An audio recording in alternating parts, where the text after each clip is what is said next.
El término en hebreo para alma es nefesh. Nefesh por atbash, un método el cual intercambia los grafemas. Hay 22 grafemas en el alefato hebreo, se enfrentan 11 con 11 y se intercambia el primero, el 1, Aleph, con el 22, que es Tab, el 2, Beit, con el 21, que es Shin, el 3, que es Gimel, con el 20, que es Reish, y así hasta el 11, que es Haf, con Lamed. Y se aparecen otros términos. Detrás de ese término, Nefesh se intercambia la Nun con la Teit, la Fei con la Bab y la Shin con la Beit, y conforma el término Top. Cada alma es buena, pero eso bueno está oculto. Dios es bueno. La semejanza con Dios, con el Creador, es que somos también, en el fondo, como dice el dicho popular, somos buenos, pero hay que despertar eso bueno, ese alma en nosotros. Ese alma que puede ser homónimo de voluntad o deseo o impulso, esa alma. Y para encontrar estas respuestas que trae la Kabbalah, este asunto, hay que ir al primer Mekubal. Me gusta decir Mekubal más que cabalista. Cabalista es un término como vacuo. Mekubal está conformado por dos términos. La mem se lee como me, que es un afijo, aquel que o quien, me, y Kubal recibe. Aquel que recibe trabaja con esta voluntad, despertar, podemos decir, esta alma que está en potencia, en palabra de Gurdjieff. El primer Mekubal fue Abraham. Abraham recibe una orden. Dice, hay una leyenda en el Talmud que se encuentra el profeta Elías con un mendigo, las escalinatas de un palacio, y le pregunta, ¿cuándo vendrá el Mesías? Él le va a anunciar el Mesías. Y él responde, hoy, Ayom en hebreo. ¿Cómo dicen hoy? Si escuchan su voz, si escuchan su voz. Abraham escucha una orden, es obligado por Hashem, el Creador, y le dice, Lek leja, vete, camina también, vete de tu tierra, de tu patria, a la casa de tus padres.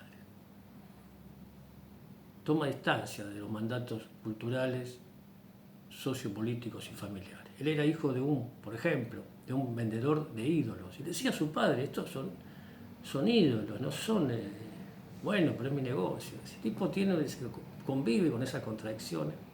Hasta que le dicen, trata de convencer que están equivocados, que la cultura que se impone es falaz. Y entonces se le dice que se vaya. Pero no se va solo.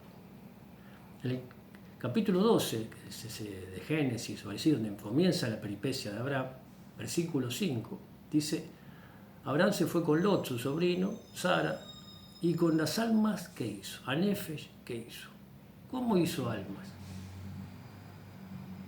Almas, a Nefesh. Porque el alma está en cada uno de nosotros, en potencia.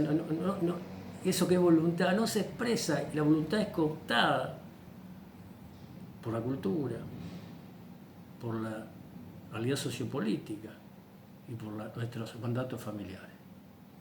Somos manipulados. Nuestro cerebro, explica en este libro maravilloso que estoy leyendo, Santiago Billing, que es un tecnólogo, una guía para sobrevivir el presente. Es un cerebro primitivo de un cavernícola. ¿Qué es el cerebro? ¿Cómo funciona el cerebro de un cavernícola? Tiene paranoias, ansiedad, miedo. No puede amar, no es sensible. No es bueno como Dios. Dios es bueno.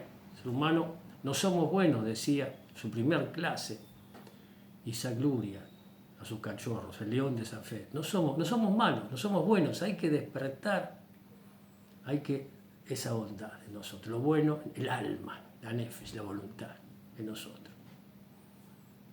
El cerebro es manipulado, y el estudio, el avance de la neurociencia, de la psicología experimental, de la ingeniería social, de la economía, hace que toda la tecnología esté al servicio de la manipulación de nuestra voluntad. Somos como el perro de Pavlov, no se conoce la historia.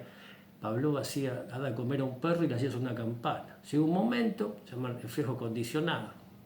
Estamos así, reaccionamos a esos impulsos.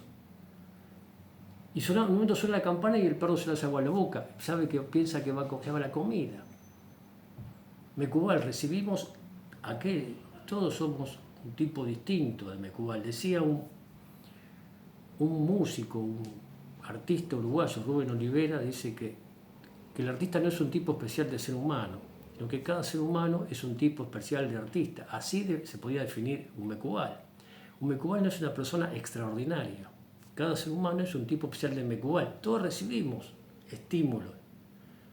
En lo mejor de los casos respondemos a esos estímulos, si refinamos nuestra voluntad, si se despierta, si se nos advierte de que somos manipulados.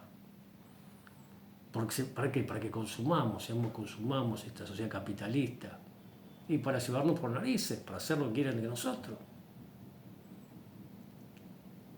Entonces en el mejor de los casos, tomamos distancia, y respondemos y trabajamos. Es un trabajo arduo, el reconocimiento o observar que nuestra voluntad, nuestro deseo. Para convivir, seguro dice, no hay que pelearse con la cultura, hay que convivir con eso. Porque los propios, aquellos que trabajan en la manipulación, también su voluntad está horadada y están cooptados por esa cultura. Son operadores de la cultura y ellos mismos no son conscientes. La ciencia, como objeto de estudio, observa hacia afuera cómo manipular la naturaleza. Pero no puede observarse a sí mismo, el ser humano. El ser humano, en ese proceso de manipulación de la naturaleza, también se destruye. No puede, otra vez, acceder a eso bueno, a la sensibilidad. Por ejemplo, la ciencia descubre, Oppenheimer, va a estar la película, el candidato al Oscar, la división de los átomos, la potencia del hidrógeno, y se hace una bomba atómica. En vez de utilizar ese avance, esa ciencia, se destruye a sí mismo.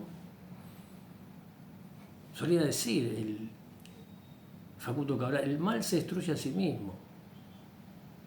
El cáncer nos destruye, pero también se destruye el cuerpo. Es contradictorio, pero es así. Destruye el hábitat,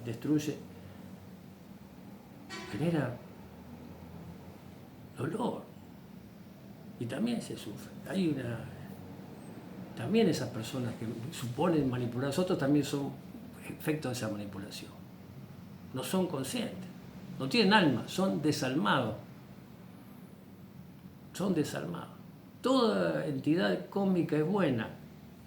Todo el ser humano tiene que trabajar para encontrar eso bueno, esa voluntad, su propia voluntad. Es un trabajo arduo, trabajo constante, permanente, que permite observar, tomar distancia de la cultura. Muy difícil. No dicen que hay que comer, cómo vestirse, dónde viajar, cuánto dormir. Se nos dice cómo uno encuentra su orden particular, peculiar, saludable. Recupera su eros, en palabras modernas, ese eros que agoniza, su pulsión de vida, su Yetzer Hatov en hebreo. Todas las culturas ancestrales trataron este asunto. Abraham vivió según la cronología bíblica, 3.800 años atrás, nace Abraham. Menos. Esto tiene mucho tiempo. Pero hoy corremos más riesgo, porque otra vez la ciencia, al servicio de la gente de personas desalmadas, hombres, mujeres que no tienen alma, hombres y mujeres que no tienen alma, promueven la manipulación. ¿Y cómo estamos atentos? Este hombre nos advierte un poco. Decía Marina Rossi, decía Bourdieu, dice, mi educación iba bien hasta que entré a la escuela. Los aparatos, todos los centros educativos son aparatos ideológicos de Estado. Hay dos formas. Uno desaprende, rompe con esa educación. O es una persona simple, dice. Y las personas simples también se reconocen.